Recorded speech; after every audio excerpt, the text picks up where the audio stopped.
Gentlelady yields back.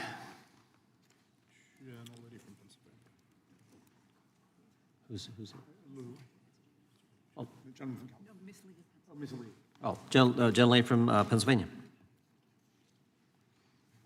Thank you, Mr. Chair. I move to strike the last word. Gentlelady is recognized. I urge my colleagues to oppose this bill, which would codify some of Trump's cruelest immigration policies and does nothing to combat the atrocities committed by the Department of Homeland Security on our communities. When immigration officers violate people's constitutional rights or physically harm people or kill people or terrorize communities, it's not an accident or an outlier. It's the Department of Homeland Security's planned policy.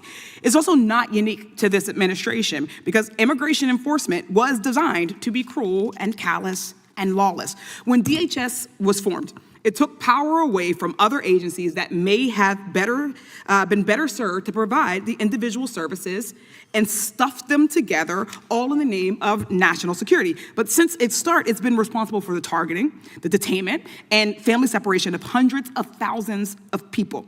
The courts are separate, the judges are unaccountable, and detention networks remain deplorable. This isn't just Trump administration manipulating an otherwise effective agency, though. It is rogue by design. DHS has caused so much harm to our communities, yet Republicans keep wanting to throw money at it with no oversight mechanisms to rein in their bad actions. In the last 13 months alone, they've been given $240 billion. DHS has taken that money and hired incompetent and unqualified immigration enforcement officers. They've thrown the money at private prison corporations to expand detention centers. They've even purchased spyware and people's data to get around the Fourth Amendment protections. 6 people have been killed by ICE and CBP during immigration enforcement actions, and another 53 people have died in ICE custody.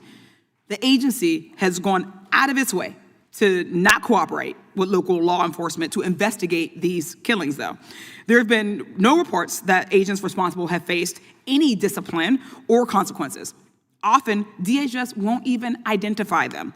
DHS has also racially targeted people, smashed into people's houses without warrants, and disappeared people. These arrests are usually based on no cause, no investigation, no hearing with the judge, and no due process. The immigration officers don't care about a person's status, whether a person is actually a citizen, if that person has a child at home, or even if they physically harm the person during an arrest. This committee should be holding hearings with DHS officials demanding transparency and accountability. We should be examining how DHS's creation allowed the agency to operate outside the law and the Constitution. We should be listening to refugees and asylum seekers about how to improve the intake process and better protect them. Cruelty is the point of the Department of Homeland Security, and this bill fully supports that. I urge my colleagues to grow a conscience and to oppose this bill, and I yield back. Gentlelady yields back.